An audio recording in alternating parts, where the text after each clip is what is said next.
We've talked about hand placement and grip and that sort of stuff. Let's talk about the glide and how to teach it. This is the first thing we teach with a kid who's in junior high or never thrown before.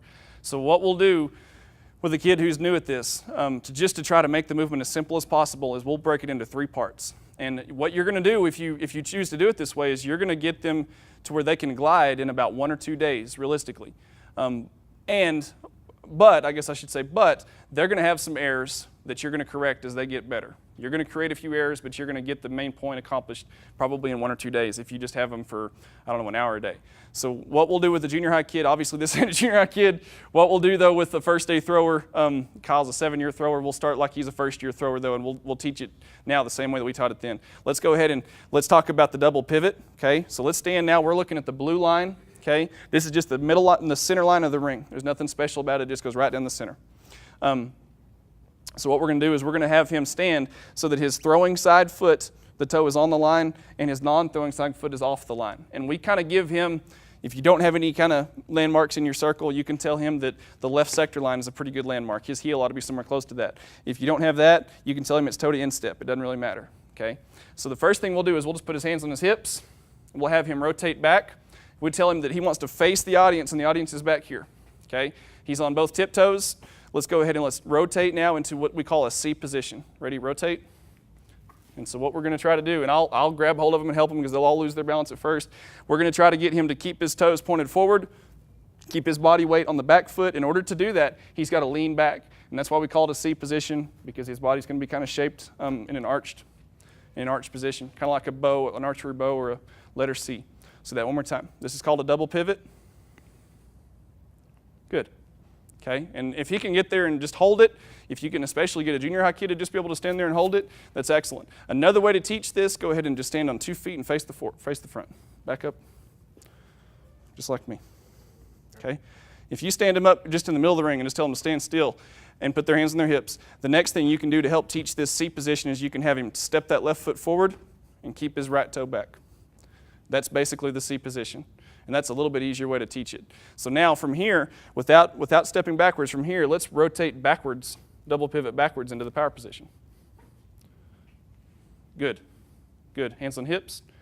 Rotate into C position. Good. Now step back.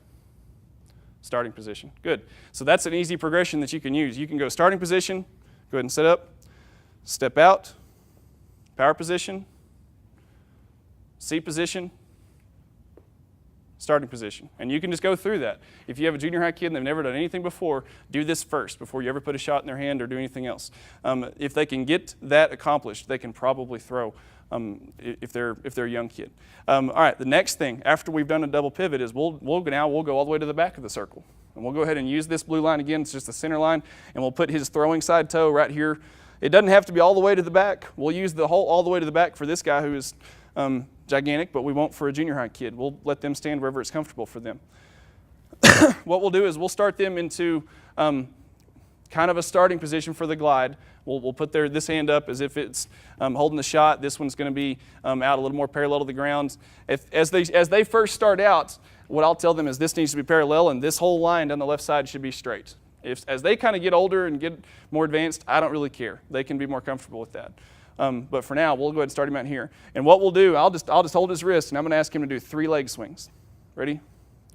1, 2, 3. Go ahead and relax. And that's it. If they can do the double pivot and then do 3 leg swings, you've got about half the battle won.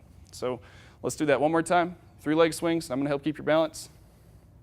You can line up a whole group of junior high kids and have them all do this at once if you're trying to figure out who you want to throw for you. That's a great way to do it. Now, we use a drill called the A drill to teach the transition, and this is the hardest part. This is where we invest the most time. If they get good at this, they're going to have some errors that are going to have to be corrected later, but that's okay. They'll get the point. So let's go ahead and let's 3 leg swings. I'm going to help you keep your balance. I'm not going to pull against you, Kyle. And what I want you to do is just rotate after your third one. I want you to just rock back into an A position and freeze.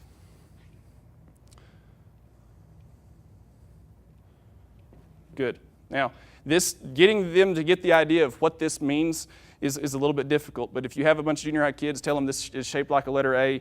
He's on his heel, this toe's in the air, his upper body never moved. That toe right there is pointing at 9 o'clock. Go ahead and relax. That's the A position. So, and again, we're talking different positions as we go through this because positions make the power. So let's start out with 3 leg swings into an A position.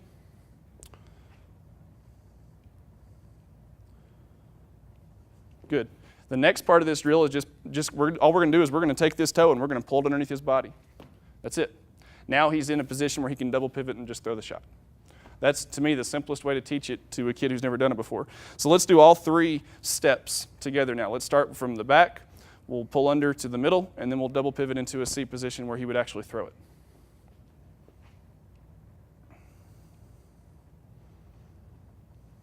One, 2, 3. That's it. So when we have a junior high kid or a kid that's new to this, we don't start them with a rotation, we start them with the glide. And I don't know if that's right or wrong, but that's just the way that seems best to me. These guys were gliders. All of my kids were gliders until at least their 8th grade year, if not their freshman year or later. So he's done some rotating in the shot, but he's mostly a glider full time. At least for me, he is. This is the first thing that we'll teach a glider.